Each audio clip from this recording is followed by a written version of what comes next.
Hello, you wonderful people, and welcome to another episode of Not Too Comic Book. This being a show where we talk about TV shows that are adaptations of comic books. For today's episode, I'm going to talk about the latest episode of Legends of Tomorrow, as well as the latest episode of Arrow. Like always, if I'm talking about something that you want to listen to, you can always look in the description down below. I included a time when I start talking about each of the respective shows. So, for example, if you want to hear what I say about this week's episode of Legends of Tomorrow, you can skip to what I say about this week's episode of Arrow. But the first thing I'm going to talk about is this week's episode of Legends of Tomorrow. A lot of interesting things went down in this episode, so let's kind of break everything down. Obviously, the whole plan is to save John from Neuron, who's still in Ray's body. It seems like the whole point is to try and get him to open a portal so that Tabitha can come through. And it's like, who is she and why is she so important? It's kind of interesting because a lot of stuff went down in this episode, but let's kind of focus on what John went through at first. Basically, he goes back to a Celtic village with Neuron, and it's so interesting. He ends up running into one of his ancestors, King Constantine. And the moment they said that, I was like, that has to be on purpose. It's a whole conversation that, once again, is kind of a source for a nerd thing. Of like, DJ would always bring up the fact is that the proper pronunciation of Constantine's name is Constantine, but I don't know whether that's just kind of like how that really plays out in that certain regard. But obviously, I feel like that's kind of a wink and a nod towards that, or maybe that's just how it was pronounced back in how it would be pronounced like at that time period or something. Regardless, it turns out that his ancestor is still kind of doing what John basically does. It's like, this is the beginning of the magical bloodline in his family, and lo and behold, he is, sending magical creatures to hell. But one particular magical creature that he's trying to send to hell isn't an evil creature. It actually reflects the person. So if like you're filled with fear and anger, obviously it's going to reflect that. And so John was like, oh, he must just be misinformed. But Neuron is telling him, and like, the fact of the matter is he's using this to his advantage because he's absorbing all the fear that the magical creatures are creating. What, like, humans just naturally have that fear, and he's feeding off of it to become stronger. He's actually saying that Constantine is actually the one that kind of he's one of the first people to break the bonds between humans and magical creatures, which is so interesting. And I think that kind of makes sense a little bit later on, but I'll kind of dabble in that in a second. But it was interesting because obviously, like, John's ancestor, the King Constantine, didn't want to listen and ended up knocking him out. It's like, oh, I'm going to send you and this creature to hell. Obviously, Neuron's kind of betting on that because it's like, oh, the fact of the matter is you don't want to go to hell. Like, everyone's going to be waiting there to kind of punish you for the fact is you put them there in that first place. But for John, it's like, I always knew I was going to head there anyway. So the fact of the matter is, as long as John's kind of like, as long as I know I'm screwing you over by doing this as well, I don't have to worry about it as much. But then there becomes a whole conversation of, what about this innocent little creature that's with you right there too? It's like, for him, it's like, well, I'll just continue being, just another bloody bastard. So it's kind of like, him playing that role of like, well, I'm just going to be the bad guy. And it's so interesting because the creature heals him later on, and he's like, why'd you heal me? It's like, the creature reflects who you are. It kind of like, what you throw at it, it kind of throws back at you. Even though he was saying this stuff, like, oh, like, what are you going to do? Like, kind of saying like, yeah, trying to be mean to it. But the fact is, it's like, it saw who he really was, that he is a very kind-hearted person, that he tries to treat himself like, oh, he's some terrible bastard, that he's a terrible person. It's like, but in the end, it's like, no, you're actually a good person, and the creature could see his real heart where, he lied with everything. So when the time came and his ancestors trying to send him to hell, he ends up setting her free and ends up fighting his ancestor, even cutting his hand off. It's like, you may not agree with what I'm doing, but I'm doing all that I can to protect my people, which, and I think that's, that's that human need to, like, because it's like, you can make the argument, yeah, he went about it the wrong way of like, oh, using their fear. Like, obviously he's playing that up, but in his mind, it's like, I'm still doing this for the greater good. I'm trying to protect my people. So there's that. But John was saying, like, the fact of the matter is we may be kin, but we are nothing alike. So I think that in itself is kind of an interesting conversation, because I think maybe that's an argument that John has probably made himself of, like, he thinks he's doing everything for the greater good, and not because that's the whole conversation of like, oh, he never really took time to really understand everything. And that's something Neuron's trying to get across. Like, you're just as misguided as your ancestor, because it's like, you don't know who Tabitha is or why she's in book, because it's like you're sending people to hell, relentlessly anyway. I mean, obviously that's something that changed over the course of this season, was like, because initially they were just, sending things to hell. To be fair, the only things they had actually sent to hell were the unicorn as well as the fairy godmother. We'll get to that in a second.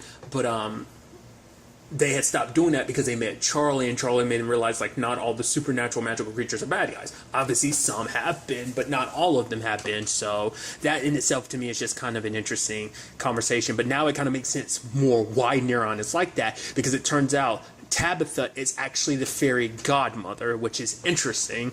Did not expect that. I mean, let's not forget, like I said, that's like the second magical creature they dealt with at the beginning of the season, and to see it kind of come back full-blown story-wise of like, oh, she's a Tabitha. I even love the whole thing of everyone kind of being disgusted, seeing like, you know, Neuron and Ray's body making out with Tabitha, and it's just like, are they making out? Yeah, and tongue and everything. It's just like, that's, whoa. So that's really interesting. Because obviously, like, Neuron's also going to be looking for her a new body. Now, my mindset is either on Mona, because they end up capturing Mona. Like, I'll get to a lot of other stuff in the episode. I know the person's mind, I wouldn't be too surprised if they do. Well, it might not be possible in her case. I was thinking maybe they're going to try and aim for Charlie, because Charlie can shapeshift. But then I was like, maybe magical creatures probably can't possess other magical creatures. But it doesn't, you know, it's so interesting, because I wonder... maybe that's what it was. Maybe that's how Neuron met her. That maybe a long time ago he wasn't the bad person that he currently is. That maybe in the beginning, because it's so interesting, because of that whole conversation about feeding off of fear and stuff like that. It's like, that's exactly what you're trying to do, but maybe that's kind of the whole point. But maybe at one point in time he met the fairy godmother, but you know, it's like she was demonized for being a monster. He was a demon, so he was demonized, and it's like they were just two people in love, kind of a Romeo and Juliet thing, and they just want to be together and happy. And you know, they're trying to get back at the world for banishing them, essentially. Maybe that's kind of what this is, you know. Like I said, it seems like almost like some Romeo and Juliet stuff in a way. So I'm wondering, because obviously it seems like Nora would be a good host too. So I'm guessing that's what it's going to end up ultimately being, most likely. Tabitha ended up possessing Nora, and, you know, Ray still being possessed by Neuron. Like, that was kind of the whole point beforehand anyway, and I'm sure that's probably going to be the way things play out. I mean, to be fair, Mona has her wolfy side, but to be fair, it's like, whether or not that makes her supernatural enough for that not to be possible to kind of possess her body. Once again, I'm just assuming that. Who's to say she could possess Charlie's body? I just figured that might be something they're trying to avoid. But just because she isn't a natural born supernatural or magical creature, then maybe like Mona's body makes her a bit of an exception, you know? So we'll see in that regard.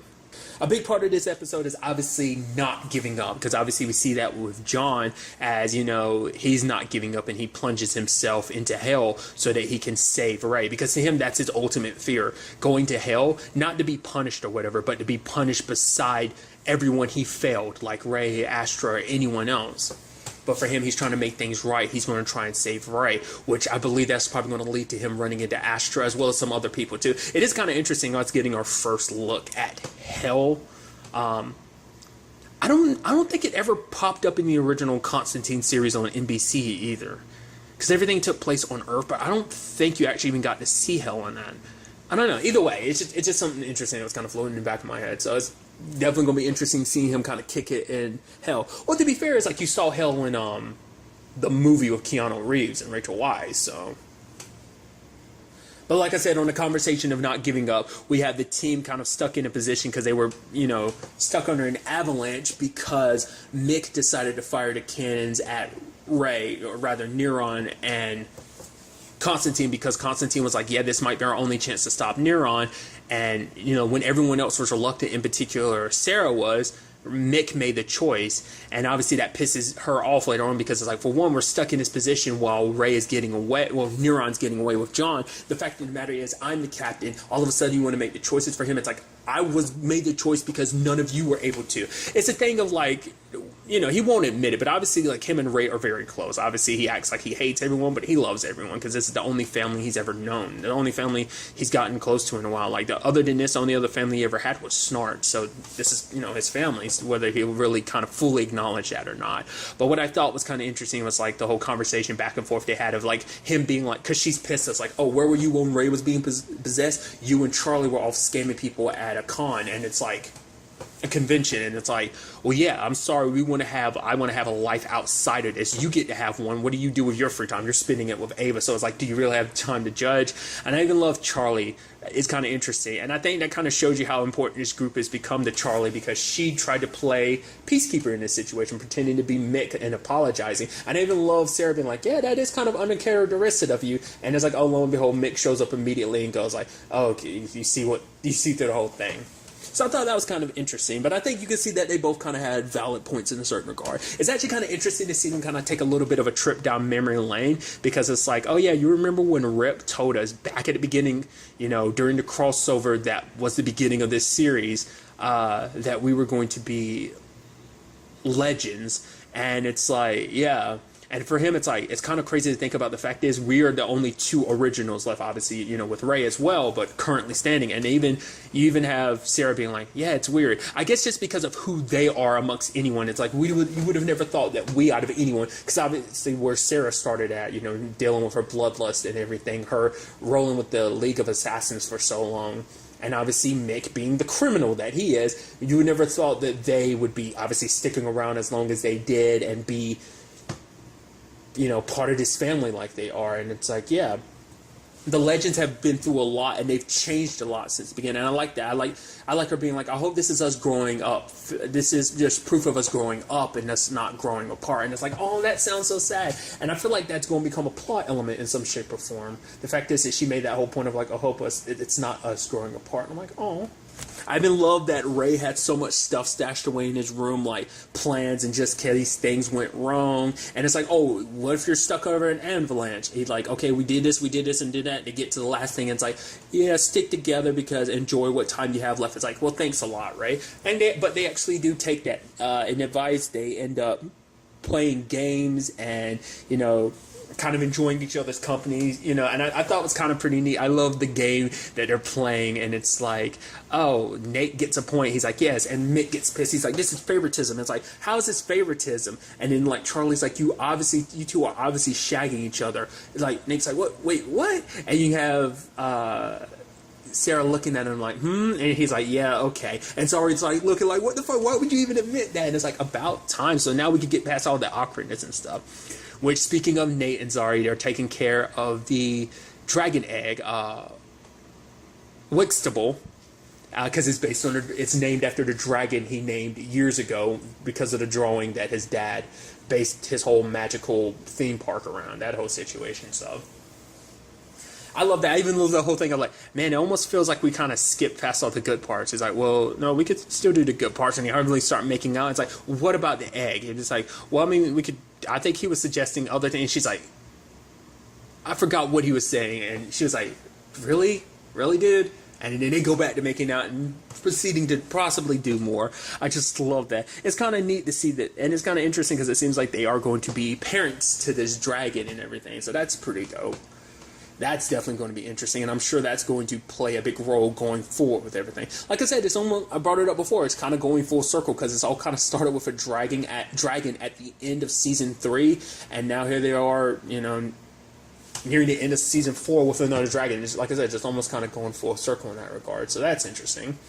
All the while at the bureau, you have Nora kind of getting signed up and everything. Her ID picture, I love that whole thing of like, you can do this. Just act normal. You're normal. Of course you are. And she takes a horrible ID picture and it's like, why don't we just use your wanted, the photo from your wanted poster? And she has to sign all this paperwork and stuff.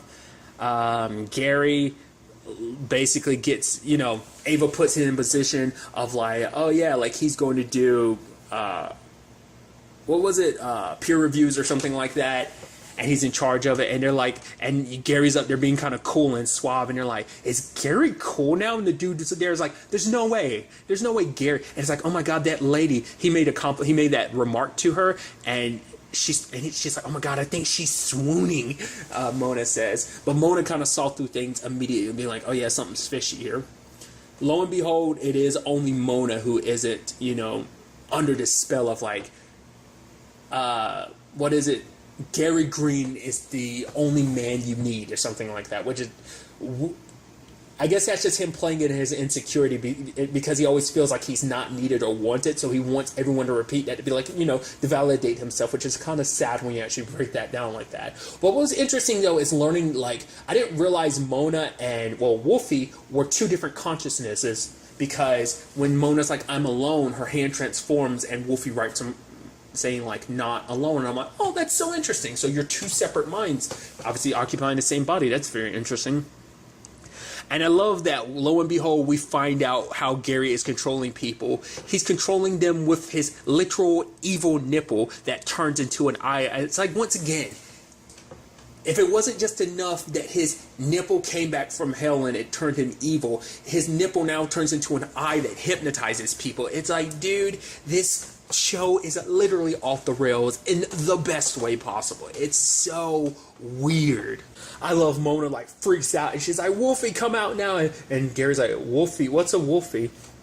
And I love that she ends up knocking Ava and Nora out of the spell by slamming their heads against each other, and then stops everything by, like, biting Gary's nipple. I don't know whether she completely removed it or whether she damaged the eye itself. Either way, it seems like, because Gary's trying to be like, no, it wasn't me, I was under control. But then when Neuron and Tabitha shows up, he's just kind of like, oh, save me. So part of me wonders, is it tapping into something that was already there? Like I said, Gary's, maybe, I'm curious to see, will Gary have a redemption arc, or is he going to stay pure bad? I think it's going to take Ava kind of talking to Gary, because obviously we know Ava has a whole complicated, because we were inside of her limbo. Like, obviously she has a very complicated relationship with Gary. It has some very unresolved issues when it comes to Gary, more specifically. So I think she's going to be the key to potentially bringing Gary back over to the good side and making him realize, no, you're valuable, you're important. Hell, it might even be a twist that he's actually the key to helping stop Neuron. That might be where we're going with that. I'm curious. Because I'm curious, like, are they just going to make him stay full evil? That would kind of be a shame, because it's like, oh, come on, it's Gary, So that's definitely going to be interesting. Obviously, like I was bringing up earlier, the team, realizing we're more than a team, remembering the fact is that we're family and not to give up on each other, And now, like, obviously they're set on going to save Ray no matter what it takes. And obviously Constantine's going about it his way too. So attacking the same situation from different fronts. So it's definitely going to be interesting to see what the next episode has in store for us with all of this. Especially after John kind of, boosted his own power this episode. Kind of, drawing upon fear and stuff like that. But whether that would be something he'll necessarily use going forward, it's going to be something else entirely. He might kind of change the magic and kind of make it his own in certain regards. But it's definitely going to be interesting to see what the next episode has in store.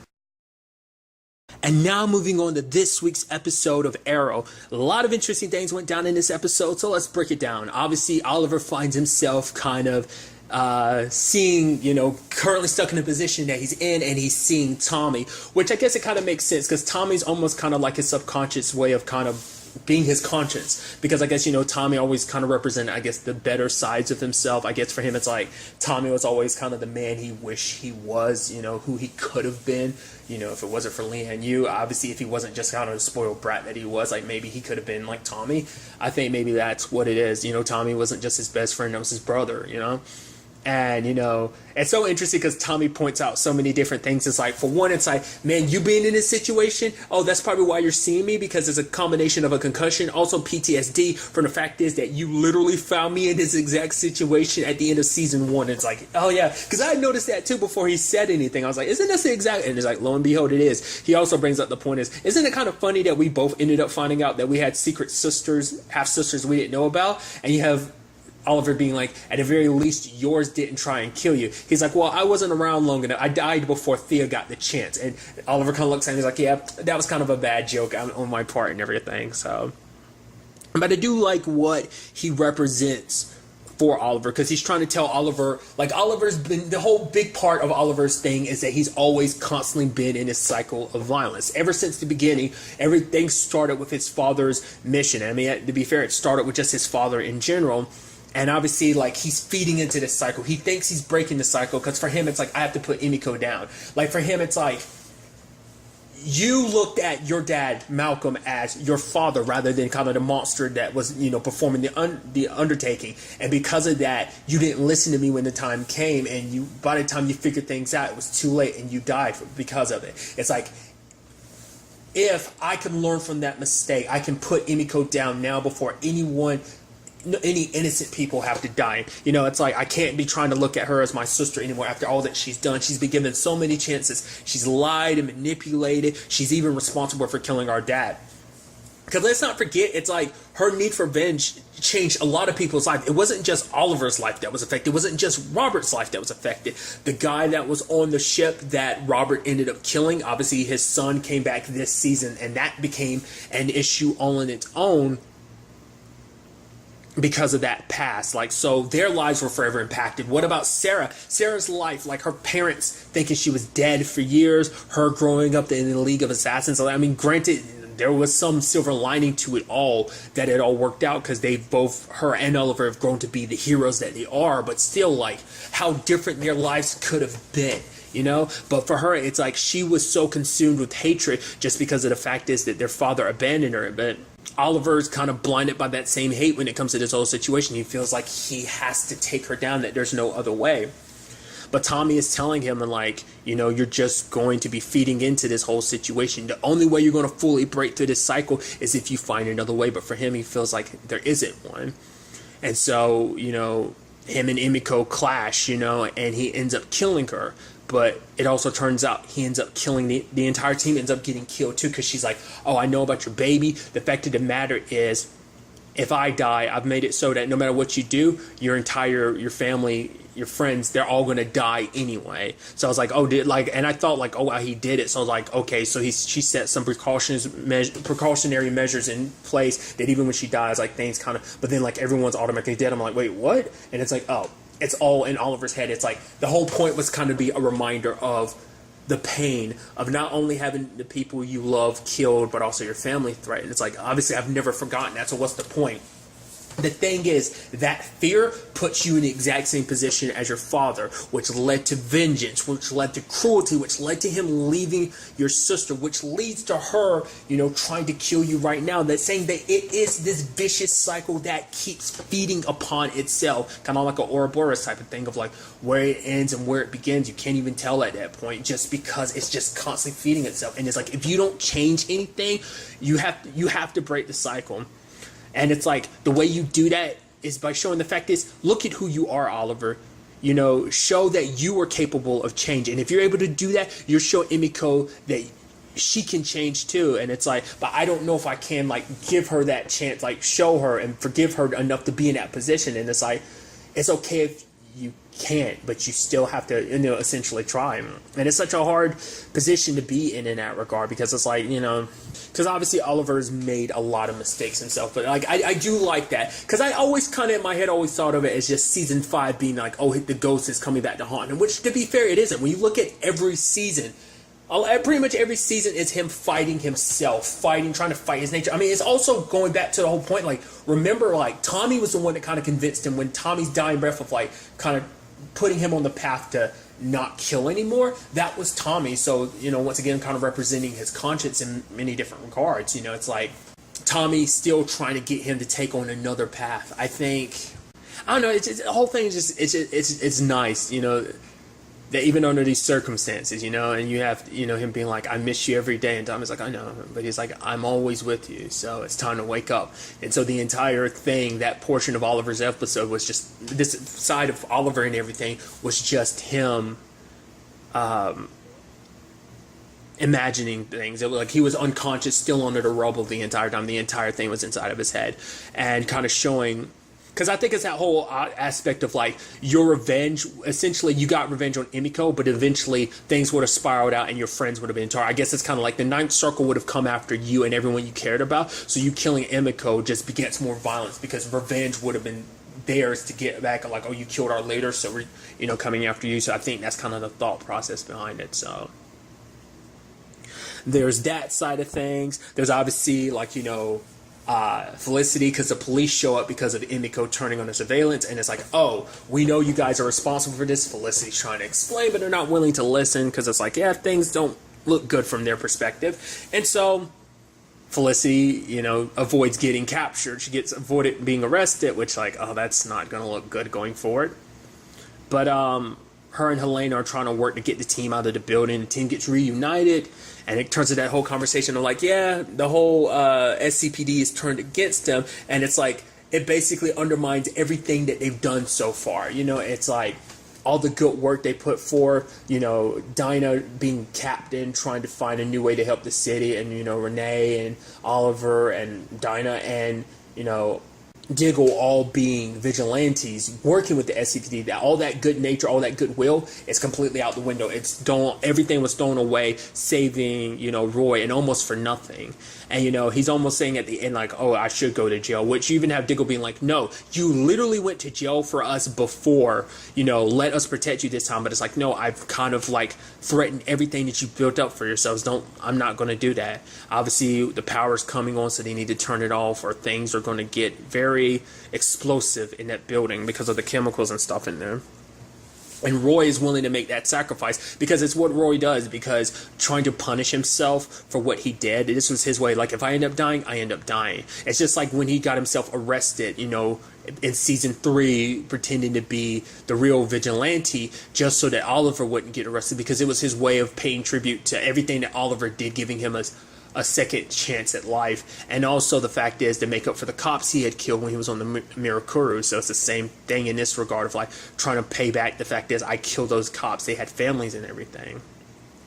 But when he talks to Dinah, you know, it's like, I'm surprised you care. And Dinah's like, the fact of the matter is, yeah, we don't know each other, but you're still a teammate, so I care about you. And for him, it's probably a better off situation that if he died. It's like, she's like, I was wrong before to kind of get, you know, it's like, yes, you did a terrible thing, but we all know that it was the bloodlust, that wasn't you. For her, it's just, she was just pissed about the circumstances, you know. It's like, and she just took it out on Roy just because it's like everything that they worked for. You know, obviously it's scary, you know, like your entire life in an instant like that kind of got flipped upside down. But I think it's also because Dinah herself can understand kind of Roy's position, because obviously she did a lot of stuff before, you know, and that was a conversation that Felicity had with her about Laurel, and I think that's a conversation she's having going into this whole situation of being like, because of that, like, she's got a new perspective on things and being like, you know, this world is better with you in it, with a hero like you in it. The fact is, dying is the easy and coward's way out. The fact of the matter is, living every day to make up for what you did. That's how you keep going. So it's kind of nice kind of seeing that bond kind of created between them, even though they're not teammates that are familiar with each other, that when the time came that they, you know, she was able to kind of be there for him in that regard. So I thought that's kind of nice, showing that, like, you know, we might not have, you know, the deepest connection like you have with Felicity, Diggle, and Oliver, but still, we're part of a team, you know. And luckily they were able to find Oliver. And then there's also a lot of other things to kind of break down. There's the whole, like, Emiko knowing about Felicity being pregnant and potentially using that against them. It's like, I know about the baby and everything, so that's kind of an issue. And she's like, it's good to know, because I think she figures she can use it. Makes you wonder, in some twisted way, do you think she's trying to die? Obviously she's trying to enact her plan, but I think part of me feels like there's a part of her that wants to die because she's just kind of like tired of it all anyway. Like, she wants to enact her plan, but I think she's okay with dying in the end if it means burning the city, hurting Oliver in whatever shape or form, which might include his daughter. That in itself turns into a whole conversation between Elena and Felicity about her trying to protect her child, because it's like the whole William situation, things already went terrible, like this whole life and everything for William, and it's like, how do I expect things to be any different for Mia? And it's like, when it's all said and done, Helena was like, why don't you go off the grid? You know, the fact is, if you do that, you can give your child a new chance. Like, if we want to handle, if you want to go about things differently, you got to do things differently, you know. And that's kind of interesting. Like, that same advice that Oliver's kind of got in his head right now is the same advice that Felicity's kind of getting, because, you know, obviously when Oliver, well, for one, Emiko stole some arrows, and so she goes to the police station and she starts putting arrows in cops and stuff. Now it seems like Oliver's getting blamed for that as a green arrow, so there's that. But also it was her retrieving the weapon again. But when the time came, Oliver chose not to kill her, because it's like, we can, you know, it's like, join with me, you know, we can work together. We don't have to, you know, it's like, haven't you seen enough death, you know, first with your mom, next with our father? Like, there's just so much. Let's break the cycle together. Let's end this now. But Emiko's so far gone that she doesn't want to do that. And she's like, fine, if you want to, go ahead and kill me. But Oliver's like, I'm not going to do that. And she ends up getting away with the weapon. Obviously, we see cops there. Like, obviously, some of the cops, at least that we know of, were still alive at the time. So, but Oliver and the team were still there. So it's not like they ran away. But things probably still... I don't know whether it's going to be a situation of, yes, some people are there to tell the truth of like what went down. Either they still get blamed for the whole Roy situation, so that causes issues with vigilantes going forward, you know, saying that this is all their fault in the first. But I'm curious to see how they end up spinning that, or is it just going to be a situation of no one survived, so they ultimately do get blamed no matter what, or is it, you know, someone in power, it's like, you know what, this is too complicated, like the narrative is simple, and they decide to shift it that way. It's going to be interesting because obviously this is going to be feeding into why the future is the way it is. Obviously, like being so anti-vigilante, but it seems like they have a chance to kind of make that right. But still, we find ourselves in that position where they're not looked at as heroes; they're looked at as the bad guys. So there's that. So we kind of cut to like the future, where we had the complicated relationship between Felicity and her kids. Obviously, it seemed like everything between her and William was squared away. Obviously, like her and Mia kind of had some work to do, but like her and William was like, oh, everything's good. But William kind of is pissed because he still feels like, oh, she keeps me and pushes me away. It's like, you and Dad never wanted me around. You kind of kept me out of things. But it's like, we made a mistake, but it's because we thought we were doing the right thing. Because we wanted you to have a normal life. But it's like, you know, for him, what pisses him off is like, he still doesn't know why in all this time they never came to find him.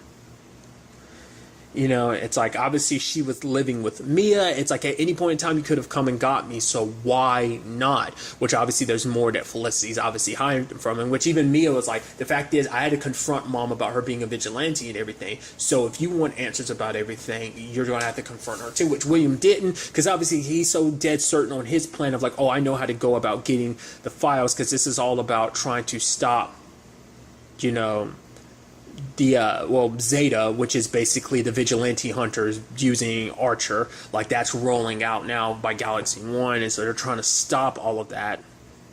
Obviously, Felicity's trying to contact Helena in the future. It turns out that basically, it wasn't like she did it immediately, the whole like, oh, stealing that file from Smoke Tech and selling it. It seems like it comes up later, but it's like sometime later because she stole it from Smoke Tech. So it seems like later on at some point in time, I guess while Felicity was away and, you know, Helena wanted to make moves, because I guess it's like no matter what she did, Smoke Tech was always going to be Felicity's, and it was always going to be pushing towards her and helping her life, but Helena wanted, you know, her cut of things, so she ended up going to Galaxy 1. It was supposed to just be a software thing, but then Dale kind of, you know, hostile takeover, and things ended the way they did, and now it's like her family was being threatened, so she had to go into hiding to protect the people she loves. She had to disappear, which is essentially what's happening with Felicity. Essentially, if she didn't go into hiding, the people, I guess that's what this is still about, why she's still trying to protect William, because it's like, yeah, you're not that 13-year-old boy anymore, but it still doesn't change the fact is that you're still her son regardless, and she's going to do whatever it takes to protect you. Because Mia, unfortunately, Mia was in this position where it's like, I guess there was no kind of running away. I mean, they trained her up to prepare for what was going to come, but I guess it's like William was kind of outside of this already, so maybe she thought he escaped all of this, so I don't want to drag him back into this. What kind of mother would I be if I dragged my son back into this after everything he went through? So it seems like that might be where Felicity's coming from, but, you know, lo and behold, you know, you still have William kind of going off on his own and trying to steal the files from Dale, but it ends up with him and Renee getting captured. So it's his incessant need to try and prove himself on some level, just to be like, oh, like, I'm not that useless 13-year-old. Rely on me, Mom. I'm here, because it makes him feel like he's not a part of the family and stuff like that. So his need to prove himself kind of backfired, and it led to him as well as the team getting captured. Now, whether it seemed like they had already gotten reports, I think it seems like it was because of what William used to hack into Dale's files and stuff like that, that set it off and allowed him to backtrack it to everyone else. So it's because of him that things kind of went to shit. So I wonder is Helena still going to play both sides in this regard, or, you know, because she was there helping out with everything. I mean, to be fair, she was reluctantly helping out because, like, Felicity froze all her accounts and stuff like that, so she couldn't really have access to her money and stuff, so there's that. So things are very, very interesting on many different fronts. Obviously, next week's episode is the season finale, and I'm very interested to see how they end up wrapping up this season with all of this in that regard of, like, you know, showing us how we 100, like, you know, because obviously we're going to be taking the final steps to understanding how we got to where we are in the future, because especially the way things are, you kind of feel like, can things really go down that route? And you can see hints as to possibly things going down that route, but I need to see the full grand picture of why everything fell apart that led to things being the way they are in the future. So I'm very interested to see what the season finale has in store for us, and how this whole Emiko thing is going to end. I'm assuming only one way, even though Oliver's made his mind about this. Not less, there is more to this story. Once again, we'll get a bigger picture in the next episode. So, but really, that's all I wanted to talk about. So the next time we meet, be happy, be safe, live life to the fullest, and enjoy it. Good day, and goodbye.